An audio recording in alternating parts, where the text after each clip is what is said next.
அஸ்ஸலாமு அலைக்கும் வரஹ்மத்துல்லாஹி வபரகாத்துஹு. என்னுடைய கேள்வி இந்த பலஸ்தீனில் நடக்கிற அந்த போர் சம்மந்தமாக. இப்போ அந்த போரில் நடக்கிற அந்த பிரச்சனை பெரும்பாலும் முஸ்லிம்கள் பாதிக்கப்பட்டு கொல்லப்பட்டிருக்கிறாங்க. பலஸ்தீனில் இருக்கக்கூடிய அந்த யூதர்கள் செய்கின்ற அந்த அட்டூழியத்தினால் நம்ம அதை எதிர்த்து பிரச்சாரம் அதிகமாக குனுத்து நாசெல்லாம் ஓதிட்டு வரோம். இது அல்லாத எந்த ஒரு ஜமாத்தும் எந்த ஒரு முஸ்லீம் அமைப்பும் எடுக்காத ஒரு முயற்சி என்னென்னா, பொருளாதார ரீதியாக இந்த யூதர்களுக்கு எந்த ஒரு நெருக்கடியும் தரத மாதிரி நம்ம பார்க்க முடியல. அதாவது மற்ற நாடுகள் எடுத்தாலும் நம்ம இந்தியாவில் இருக்கக்கூடிய நம்ம தமிழக முஸ்லீம்கள் எடுத்து பார்த்தால் அது ஆக பெரியவாக தான் இருக்குது. இஸ்ரேலுடைய ப்ராடக்ட் இஸ்ரேலில் உற்பத்தி செய்கிற அந்த உற்பத்தி பொருட்களை அது ஏன் நம்ம தடுத்து கொள்ளக்கூடாது? நம்ம ஏன் ஒரு பெரிதாக ஒரு முயற்சி எடுக்கக்கூடாது? அவர்கள் இருக்கிற எல்லா பொருட்களும் இருக்குது, பேஸ்ட்லேருந்து ஏட்டு சொட்டு எல்லா பொருட்களும் இருக்குது. அது இயன்ற அளவுக்கு முஸ்லீம் சமுதாயம் தடுத்தால மிகப்பெரிய ஒரு பொருளாதார நெருக்கடி தரலாம். அதற்கு மாற்று வழியும் இருக்குது. நம்ம என்ன விளங்குறோம்னா, இந்த பேஸ்ட்டை விட்டுட்டா வேறு பேஸ்ட்டை இல்லைன்னா நம்ம விளங்கி இருக்கிறோம். இந்த ஒரு பானத்தை விட்டால் வேறு பானம் இல்லைன்னு நினைக்கிறோம். அதுக்கு மாற்று வழி எவ்வளவோ நம்ம தமிழகத்தில் நம்ம இந்தியாவில் இருக்குது. இப்போ இது போன்ற ஒரு வியோகத்தை எடுத்தால் கண்டிப்பாக ஒரு பொருளாதார நெருக்கடி தரலாமா இல்லைங்களா? இது சம்பந்தமாக நாம் பார்த்த வரைக்கும் எந்த ஒரு ஜமாத்தும் எந்த ஒரு அமைப்பும் ஒரு முயற்சி எடுக்கல. நம் ஜமாத்தின் சார்பாக இந்த ஒரு முயற்சி எடுக்க வாய்ப்பு இருக்கிறதா? சகோதரர் என்ன கேள்வி கேட்டிருக்காங்கன்னா, இன்றைக்கு இஸ்ரேல் பாலஸ்தீன போர் என்பது பரவலாக பேசப்பட்டு வருகிறது. இஸ்ரேலிய அந்த பயங்கரவாதிகள் பாலஸ்தீன மக்களை கொத்து கொத்தாக கொன்று குவித்து வருகிறார்கள். இந்த அநியாயத்திற்கு எதிராக, அநியாயமாக மக்கள் கொல்லப்படுவதற்கு எதிராக நபிகள் நாயகம் ஸல்லல்லாஹு அலைஹி வஸல்லம் அவர்கள் வழிகாட்டி தந்த அடிப்படையில் குனூத்து நாசிலா என்ற பிரார்த்தனையை நாம் ஒவ்வொரு தொழுகையிலும் செய்து வருகிறோம். அது இறைவன் புறத்திலிருந்து நாம் அந்த அநியாயக்காரர்களுக்கு கேட்கக்கூடிய சாபமாக இருந்தாலும், உலகம் சார்ந்த அடிப்படையில் இஸ்ரேலிய தயாரிப்புகளை நாம் புறக்கணிக்கலாமே. ஏனென்றால் இன்றைக்கு இஸ்ரேலிய அந்த பயங்கரவாதிகள் பாலஸ்தீன மக்கள் மீது தொடுக்கக்கூடிய அந்த யுத்தம், அநியாயமாக கொன்று குவிக்கப்படக்கூடிய அந்த மக்கள், அதற்கான ஆயுத தளவாடங்கள் எல்லாம் நம்ம பயன்படுத்தக்கூடிய பொருட்களினுடைய ஒரு வகையில் அந்த பங்கு அவர்களுக்கு போய் சேர்ந்துதானே. அப்போ அதை புறக்கணிக்கணும், இஸ்ரேலிய தயாரிப்புகளை நாம் புறக்கணிக்கணும், பயன்படுத்தக்கூடாது என்று நாம் முடிவெடுத்தால் என்ன? அதை நம்முடைய ஜமாத் அறிவித்து அதை செயல்படுத்தினால் என்ன என்ற கேள்வியை முன் வச்சிருக்கிறாங்க. இந்த கேள்வி என்பது இப்போது நேற்று வந்த கேள்வி கிடையாது. இதற்கு முன்பு பாலஸ்தீன இஸ்ரேல் பிரச்சனை வரும்பொழுதும் கூட இது சம்பந்தமான கேள்விகள் மக்கள் மத்தியில் இருந்து முன்வைக்கப்பட்டது.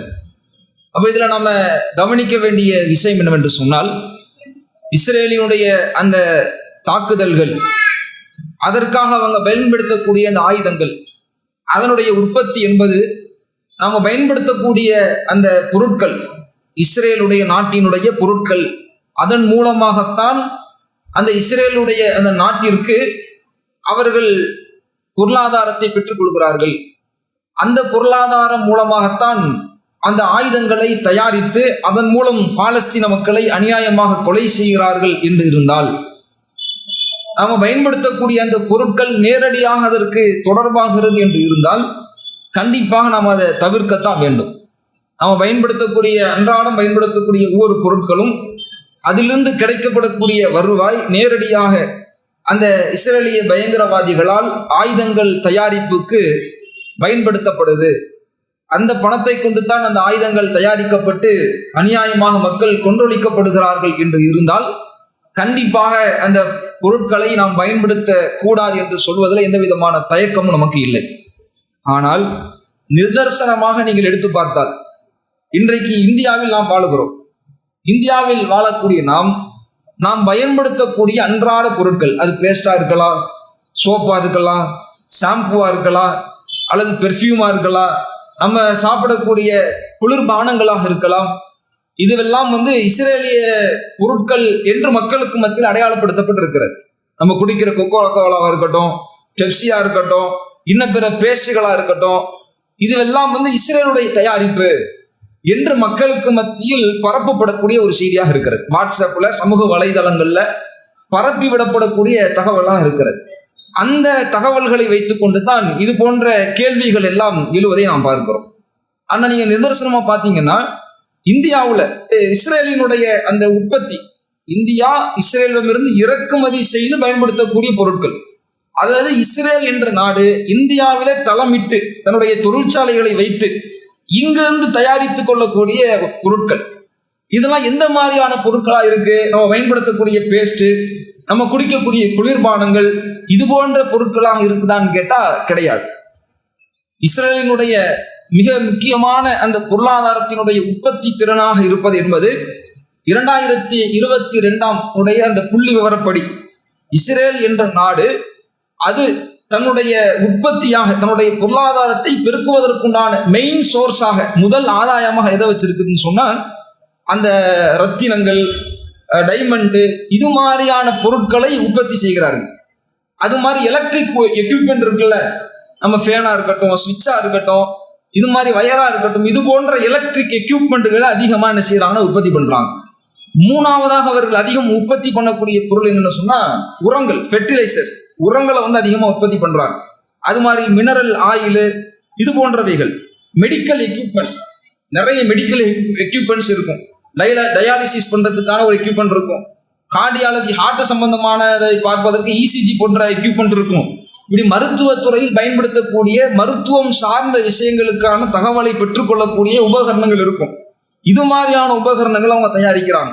அது மாதிரி நியூக்ளியர் அணு ஆயுதம் சம்பந்தப்பட்ட ரியாக்டர்களா இருக்கட்டும், அது மாதிரி பிளாஸ்டிக் பொருட்கள், ஆயுத தளவாடங்கள், ஆயுத பொருட்கள், துப்பாக்கி, இது மாதிரியான அந்த ஆயுதங்களுக்கு செய்யக்கூடிய அந்த மூலப்பொருட்கள், இதையெல்லாம் தான் இஸ்ரேல் என்று அநியாயமாக உருவாக்கி கொண்ட அந்த நாடு என்பது உற்பத்தி செய்யக்கூடியதாக இருக்கிறது. அப்ப அவர்களுடைய மெயின் சோர்ஸ், பொருளாதாரத்தினுடைய அடிப்படை அம்சம் என்னன்னா இதுதான்.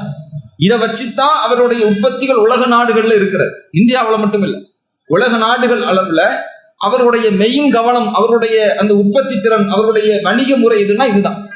ஆயில், மினரலு, தொழில்நுட்பம், எக்யூப்மெண்ட், இது போன்ற விஷயங்களில் தான் அவங்க கவனம் செலுத்துறாங்க. இதைத்தான் அவங்க உற்பத்தி செய்யறாங்க, பல நாடுகளுக்கு ஏற்றுமதியும் செய்யறாங்க.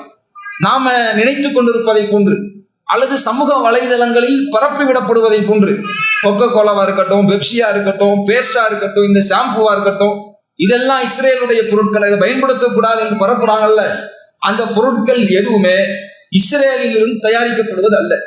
இஸ்ரேலுடைய நாட்டுக்கு சொந்தமானதும் கிடையாது, அந்த அரசாங்கத்திற்கு சொந்தமானதும் கிடையாது, அங்க இருக்கக்கூடிய தொழிலதிபர்களுக்கு சொந்தமானதும் கிடையாது. அப்ப ஏன் இது போன்ற பொருட்களை எல்லாம் புறக்கணிக்கும்னு சொல்றாங்கன்னு சொன்னா, இது போன்ற பொருட்கள் எல்லாமே இன்றைக்கு பரவலாக நம்ம பயன்படுத்தக்கூடிய, நம்ம பாப்புலரா தெரிஞ்சு வச்சிருக்கக்கூடிய பல பிராண்டுகள், குளிர்பானங்களா இருக்கட்டும், பேஸ்ட், ஷாம்பு, எதுவா இருந்தாலும் அவைகள் அனைத்திலும் 100க்கு 80-90% நிறுவனங்கள் அமெரிக்காவை சார்ந்ததாக இருக்கிறது. இங்க கொக்கோ கோலான்னு சொல்றோம், அது அமெரிக்க நிறுவனம் தான். பெப்சியா இருக்கட்டும், அது அமெரிக்க நிறுவனம் தான். இப்படி நம்ம பயன்படுத்தக்கூடிய பல்வேறு பொருட்களினுடைய பிரபலியமான அந்த பிராண்டுகள் எல்லாமே அமெரிக்காவினுடைய நாட்டை சார்ந்ததாகத்தான் இருக்கிறது. இஸ்ரேல் என்ற நாட்டிலிருந்து உற்பத்தி செய்யப்படுவது கிடையாது, அந்த நாட்டுக்கு சொந்தமானதும் கிடையாது.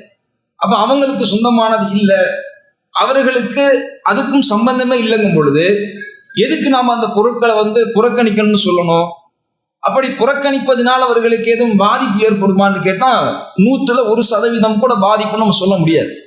இப்படி இவர்கள் பட்டியல் போடக்கூடிய அத்தனை நிறுவனங்களுமே பெரும்பாலும் அமெரிக்கா அல்லது வேறு பிற நாடுகளை, பிரிட்டிஷ், யூகே போன்ற நாடுகளை சார்ந்ததாகத்தான் இருக்கிறது. இங்க என்ன பிரச்சனைனா, இவர்கள் நேரடியாக இஸ்ரேலுடைய உற்பத்தியிலிருந்து இல்லை என்றாலும், இஸ்ரேலுடைய நாட்டுக்கு அது சொந்தமாக இல்லை என்றாலும், அவர்களுக்கு இந்த போன்ற அமெரிக்க நாடுகள், பிரிட்டிஷா இருக்கட்டும், யூகேவா இருக்கட்டும், இது போன்ற மேற்கத்திய நாடுகள் எல்லாம் இஸ்ரேலுக்கு ஆதரவாக நிற்கிறது. இஸ்ரேலுக்கு ஆதரவாக நிற்கிறது. அமெரிக்க அரசாங்கம் பல பில்லியன் டாலர் கணக்கிலான பணத்தை கொண்டு போய் இஸ்ரேலுக்கு கொடுக்குறான். எதுக்கு? ஆயுதத்தை இறக்கு, மக்களை கொள்ளு. பிரிட்டிஷ் அரசாங்கம் ஆயுதத்தை அனுப்புறான், நீ பணத்தை கொடுக்குறான், இதை வச்சு நீ ஆயுதத்தை வச்சு மக்களை அழின்னு கொடுக்குறான். அப்ப இந்த பிரச்சாரம் மக்களுக்கு மத்தியில வாட்ஸ்அப்ல, சமூக வலைதளங்களை பரப்பி விடப்படுவதற்கு காரணம் என்னன்னா, இது இஸ்ரேலுடைய தயாரிப்பு என்பதற்காக இல்லை. இஸ்ரேலுடைய தயாரிப்பு அது கிடையவும் கிடையாது. அது அமெரிக்க நாட்டினுடைய தயாரிப்பாக இருந்தாலும் இன்றைய சூழலில் அந்த இஸ்ரேலுக்கு பக்கபலமாக நிற்பது யார்? அந்த இஸ்ரேலுக்கு பொருள் உதவி செய்து வருவது யார்? அந்த இஸ்ரேலுக்கு பல்வேறு ஆயுத தளவாடங்களை கொடுத்து அந்த போரை தொடர்ந்து நடத்துவதற்கு உறுதுணையாக இருப்பது யாருன்னு கேட்டா அமெரிக்கா, யூகே போன்ற நாடுகள் தான். அப்ப இந்த நாட்டை சார்ந்த பொருட்கள் தான் இந்த கொக்கோ கோலா, பெப்சி, இது போன்ற பொருட்கள் எல்லாம். அதனால தான் சமூக வலைதளங்கள்ல அமெரிக்காவில் இருந்தானே காசு போகுது. அமெரிக்காவுக்கு காசு எங்க இருந்து போகுது? இது பெப்சி, கோகோகோலா இது மாதிரியான கம்பெனிகள் மக்கள் வாங்குறதுனால தானே போகுது. இப்போ நம்ம வாங்கினோம்னா தானே அவனுக்கு காசு போகும். அவனுக்கு காசு போனாதானே இஸ்ரேலுக்கு கொடுப்பான். இப்போ யாரும் வாங்காதீங்க, புறக்கணிங்க என்று சொல்றாங்க. இது அடிப்படையிலேயே ஏற்றுக்கொள்ளக்கூடிய வாதமா, அறிவார்ந்த ஒரு முடிவான்னு கேட்டா அது அந்த அளவுக்கு ஒரு அறிவார்ந்த முடிவாக நமக்கு தெரியல. ஏன், இவர்கள் பட்டியல் போடக்கூடிய எந்த நிறுவனமா இருந்தாலும், பெப்சியா இருக்கட்டும், எந்த ஒரு நிறுவனமாக இருந்தாலும், அவர்கள் நேரடியாக கொண்டு போய் இந்த மாதிரி நாங்க இத்தனை கோடி வச்சிருக்கிறோம், இத்தனை கோடியை நாங்க அமெரிக்க கவர்மெண்ட்டுக்கு தர்றோம், நீங்க என்ன செய்யுங்க, இந்த பணத்தை நீங்க இஸ்ரேலுக்கு கொடுங்க, ஆயுத உதவி செய்யுங்கன்னு சொல்வது கிடையாது. எந்த நிறுவனங்களும் அப்படி செய்வது கிடையாது. சில நிறுவனங்கள் அறிவிக்கிறாங்க, இஸ்ரேலுக்கு நாங்க உணவுகளை கொடுப்போம். சமீபத்தில் மெக்டொனால்ட் என்று சொல்லக்கூடிய ஒரு பர்கரு, இறைச்சி விற்கக்கூடிய ஒரு நிறுவனம், அது நாங்க எத்தனையோ மில்லியன் கணக்கான டாலர்களை இஸ்ரேலுக்கு நாங்க செய்வோம், கொடுப்போம் அப்படின்னு சொன்னாங்க. சொன்ன உடனே மக்களுக்கு மத்தியில பெரிய கொந்தளிப்பு. ஏன்னா அந்த மெக்டொனால்ட் என்று சொல்லக்கூடிய நிறுவனம் மத்திய கிழக்கு நாடுகள், அரபு நாடுகள்ல பரவலான பல கிளைகளை வைத்திருக்கிறது. அங்க பிரான்ச் வச்சு அங்க கடையை நடத்திக்கிட்டு இருக்கான். இப்போ மக்களுக்கு மத்தியில எதிர்ப்பு வரவும் உடனே நான் $2 பில்லியன் பாலஸ்தீனத்துக்கு கொடுக்குறேன், நிவாரண உதவியா கொடுக்குறேன்னு அறிவிக்கிறான். இது மாதிரி மனிதாபிமான அடிப்படையில அவங்களுக்குடைய பாதிக்கப்படக்கூடிய மக்களுக்கு நாங்கள் உணவு கொடுக்குறோம், அவங்களுக்கு உடை கொடுக்குறோம், மருத்துவ வசதி கொடுக்குறோம், இப்படி சில நிறுவனங்கள் அறிவிக்கலாம். ஆனால் நேரடியாக இந்த போர்ல நாங்க பங்கெடுத்திருக்கிறோம், எங்களுடைய நிறுவனத்திலிருந்து இத்தனை பங்கை நாங்க அரசாங்கத்துக்கு தர்றோம், நீங்க அவங்களுக்கு கொடுங்க என்று எந்த நிறுவனமும் அறிவிப்பதும் இல்லை, அறிவித்ததும் இல்லை. அப்ப என்ன விஷயம்னு சொன்னா, அந்த அரசாங்கங்கள் அந்த பணத்தை அந்த இஸ்ரேல் என்ற அந்த அநியாய நாட்டுக்கு கொடுப்பது என்பது மக்களுடைய வரி பணத்துல இருந்துதான். எந்த பெரிய பெரிய தொழிலதிபர்கள இருந்துலாம் வாங்கி கொடுக்கறது இல்லை, மக்களுடைய வரி பணத்திலிருந்து அரசாங்கத்திற்கு பெறப்பட்ட தொகையை தான் தன்னுடைய நாட்டின் இராணுவ தளவாடங்களுக்கு, இராணுவ நடவடிக்கைகளுக்கு ஒதுக்கி வச்சிருக்கிறான். தன்னுடைய நட்பு நாடுகளுக்கு ஏதேனும் உதவின்னு வந்தா, பாதிப்புன்னு வந்தா அவனுக்கு கொடுக்கறதுக்குன்னு ஒதுக்கி வச்சிருக்கிறான். அப்படி ஒதுக்கப்பட்டிருக்கக்கூடிய பொருளாதாரத்தை கொண்டு போய் தான் அவன் அந்த இஸ்ரேலுங்கிற பயங்கரவாதிக்கு கொடுக்கிறான். நம்ம பெப்சியே குடிக்கல, கோகோகோலாவே குடிக்கல, அமெரிக்க நிறுவனம் அனைத்தையும் நாம் புறக்கணிப்போம் என்று இருந்தாலும் அங்க உள்ள மக்களுடைய வரிப்பணம், அதனால் பெறப்படக்கூடிய தொகை, அதிலிருந்து வரக்கூடிய ஒரு பங்கு அங்க போய்கிட்டு தான் இருக்கு. நம்ம குடிக்கல, நம்ம இதை நிறுத்திக்குவோம் நம்ம முடிவெடுத்தாலும் அதனால எந்த விதமான மாற்றம் ஏற்படுமான்னு கேட்டா ஏற்பட போவது இல்லை. அதுல பெரிய தாக்கத்தை ஏற்படுத்துமான்னு கேட்டா அப்படியான எந்த தாக்கத்தையும் ஏற்படுத்த போவது கிடையாது. அப்ப அமெரிக்காவில் இருக்கக்கூடிய மக்கள் அந்தந்த நாட்டு மக்களுடைய வரி பணத்திலிருந்து தான் ஒரு பகுதி அந்த இஸ்ரேலுடைய அந்த இராணுவ தளவாடங்களுக்கு கொடுக்குறாங்க அப்படின்னு சொன்னா, நாம கொடுக்கக்கூடிய பங்கீடுகள் அதுல எங்க இருக்கு? நாம கொடுக்கக்கூடிய பங்கீடுகள்ங்கிறது 110% கூட வராது. அதனாலதான் இன்னைக்கு நீங்க பார்க்கலாம், அமெரிக்காவா இருக்கட்டும், பிரிட்டிஷா இருக்கணும், அங்க இருக்கக்கூடிய மக்கள் எல்லாம் இன்னைக்கு போராட்டத்தை குதிக்கிறாங்க. இங்கேயும் 1000 பிரச்சனை போயிட்டு இருக்கு, வேலை இல்லாம மக்கள் திண்டாடிட்டு இருக்கிறான், பொருளாதார நெருக்கடி இருக்கு, நீ போய் எதுக்கு மக்களை அநியாயமா கொண்டொழிப்பதற்கு லட்ச லட்சமா எங்க வரி பணத்தை கொடுக்குற என்று அந்தந்த நாட்டு மக்கள் அந்தந்த நாட்டு அரசாங்கத்திற்கு எதிராக வீதியில இறங்க போராடிக்கிட்டு இருக்கிறாங்க. அப்ப இன்றைக்கு நாம பயன்படுத்தக்கூடிய பொருட்கள் என்பது அது இஸ்ரேலிய பொருட்கள் கிடையாது. இஸ்ரேலுடைய பங்களிப்பு என்பது இந்தியாவுல மருத்துவத்துறையில் இருக்கிறது, உரம் சார்ந்த துறையில் இருக்குது, அது மாதிரி டை, சட்டைக்கு பயன்படுத்தக்கூடிய, ஆடைகளுக்கு பயன்படுத்தக்கூடிய டை கலர்ல இருக்குது. இது மாதிரியான இராணுவ பயன்பாட்டு பொருட்கள்ல தான் உங்களுடைய தயாரிப்பு இருக்கே தவிர்த்து நம்ம அன்றாடம் பயன்படுத்தக்கூடிய பொருட்களில் இல்லை. ஒன்று, அதே நேரத்தில் அவர்களுக்கு ஆதரவு அளிக்கக்கூடிய நாட்டினுடைய பொருட்களை நம்ம பயன்படுத்தினாலும் அந்த பொருட்களினுடைய அந்த வருவாய் என்பது அந்த முதலாளிகள் நேரடியாக இந்த அரசாங்கத்துக்கு எங்களுடைய பங்களிப்பா இதை வச்சுக்கிங்கன்னு சொல்றது கிடையாது. ஒவ்வொரு அந்த நாட்டுடைய ஒவ்வொரு குடிமகனிடம் இருந்தும் அந்த வரிப்பணம் எடுக்கப்படுவதை போன்று அந்த நிறுவனங்களிடம் இருந்தும் அந்த வரிப்பணம் பெறப்பட்டு அதன் மூலமாகத்தான் என்ன செய்வாங்க, அந்த அரசாங்கத்தை நடத்துவாங்க, அந்த அரசாங்கத்துடைய தொகையை கொடுப்பாங்க.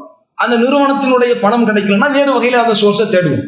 அப்ப இந்த வகையில நம்ம பார்க்கும் பொழுது நம்ம இந்த பொருட்களை எல்லாம் புறக்கணிப்போம் என்று நாம் இறங்க ஆரம்பித்தால் நம்ம எதை தான் பயன்படுத்த முடியும்? சாப்பிட்ற அரிசி நம்ம சாப்பிட முடியாது. ஏன், நாம சாப்பிட்றதுக்கான அந்த அரிசியை உற்பத்தி செய்வதற்கான பல டன் கணக்கிலான உற்பத்தி செய்வதற்குண்டான அந்த உரங்கள் எல்லாம் இஸ்ரேல்ல இருந்து இறக்குமதி செய்யப்படுது. இப்ப அரிசி சாப்பிடலாமா? சோறே சாப்பிடக்கூடாது, எல்லாம் கோதுமை விளைச்சல் தானே, அங்கேயும் உரம் தேவைப்படுது. தண்ணி மட்டும் குடிச்சிட்டு எல்லாரும் நோன்பு வைங்க சொல்லிடலாமா? அப்ப அதற்கு சாத்தியமே இல்லை. சாத்தியம் இல்லாத ஒரு விஷயமாக இருக்கிற காரணத்தினால இதை நம்ம இதற்கு நம்ம மெனக்கிட தேவையில்லை, இதை நம்ம பொருட்படுத்த தேவையில்லை. இல்லை, இது நேரடியாகத்தான் பங்காற்றுவாங்க. நம்ம பயன்படுத்தக்கூடிய பொருட்களுடைய அந்த பொருளாதாரம் நேரடியாக பங்காற்றுகிறது. நம்ம இதை தவிர்ப்போம்னு சொன்னா இது பெரிய அளவுல தாக்கத்தை ஏற்படுத்தும் என்று இருந்தால் கண்டிப்பா அந்த வழிமுறையை நம்ம கையில் எடுக்கணும். கண்டிப்பா நம்ம செஞ்சுதான் ஆகணும். அதனால நமக்கு இழப்புகள் வந்தாலும் சரி, நம்ம எதை புறக்கணிக்க வேண்டிய தியாகம் செய்ய வேண்டிய நிலை வந்தாலும் சரி, அதை நம்ம கையில் எடுத்து தான் ஆகணும். ஆனால் இப்படி செய்யப்படக்கூடிய இந்த பிரச்சாரங்கள்னால எந்த விதத்திலும் அரசாங்கம் பின்வாங்க போறது இல்லை. இது அந்த நிறுவனத்தை நடத்தக்கூடிய அந்த முதலாளிகளுக்கு வேணா நட்டமாகலாம், அவங்களுடைய ஷேர் மார்க்கெட் வேணா குறையலாம், அவங்களுடைய லாபம் வேணா குறையலாமா ஒழிய மக்களுடைய வரிப்பணத்திலிருந்து எடுக்கக்கூடிய காசை வச்சு அந்த அமெரிக்கா அல்லது அது போன்ற நாடுகள் அந்த இஸ்ரேலுக்கு கொடுக்கக்கூடிய உதவியை கொடுத்து கொண்டு தான் இருக்கும். அதுல எந்த விதமான மாற்றம் வரப்போறது இல்லை. அப்ப இது போன்ற நிறுவனங்களிலிருந்து பெறப்படக்கூடிய வரித்துவங்கிறது ஒரு 5% தான் இருக்கும். இதுல என்ன மாற்றம் கண்டுற முடியும்? அப்ப இதுல எந்த விதமான மாற்றம் வரப்போவது இல்லை என்ற காரணத்தினால இந்த மாதிரியான பொருட்களை புறக்கணிப்பது என்பது நேரடியாக இஸ்ரேலை தாக்குவதாக, இஸ்ரேலுக்கு பாதிப்பு ஏற்படுத்துவதாக இருக்காது என்ற காரணத்தினால தான் கடந்த காலங்களோட நம்ம அறிவிச்சிருந்தோம். இது மாதிரி அமெரிக்க பொருட்களை நம்ம புறக்கணிக்கணும்னு நம்ம அறிவிச்சிருந்தோம். அமெரிக்காவோட நேரடி தொடர்புடைய அமெரிக்க பொருட்களை நாம் புறக்கணிக்கணும் என்று நாம எடுத்து அதை அறிவிச்சு அதை செயல்படுத்தியும் கூட அதனால பெரிய பாதிப்பு வந்துச்சான்னு கேட்டால் கிடையாது. அதனால பெரிய விளைவுகள் வந்துச்சான்னு கேட்டால் கிடையாது. ரசூலுல்லாஹ்வை சித்தரித்து கேவலமாக திரைப்படம் எடுத்தான். அந்த திரைப்படம் எடுத்ததற்கு எதிராக நம்ம என்ன செஞ்சோம்? கடுமையான முறையில் போராடணும். அதனுடைய ஒரு அங்கமாகத்தான் அமெரிக்க பொருட்களை புறக்கணிப்போம் என்றெல்லாம் அறிவிச்சு அதற்கு மாற்று வழிகள் எல்லாம் நம்ம பேசணும். ஆனால் நடைமுறை சாத்தியத்திற்கு அது உகந்ததா இருக்குமான்னு பார்த்தா அது உகந்ததா இல்லை. அதன் நிறுவனங்களை நம்ம புறக்கணிச்சாலும் அதன் முதலாளிகளுக்கு பாதிப்பாக இருக்குமே ஒழிய அரசாங்கத்தை ஆட்டம் காணக்கூடிய வகையில அது இருக்காது என்பதை உணர்ந்துதான் அடுத்தடுத்த காலங்களில் இது போன்ற அறிவிப்புகள் நம்முடைய ஜமாத்தின் சார்பில் வெளியிடப்படுவது இல்லை. இது போன்ற இந்த அறிவிப்புகள், இந்த புறக்கணிப்புகள் என்பது நேரடியாக அந்த நாட்டினுடைய அந்த நடவடிக்கைகளை எந்த விதத்திலும் மாற்றி அமைக்காது.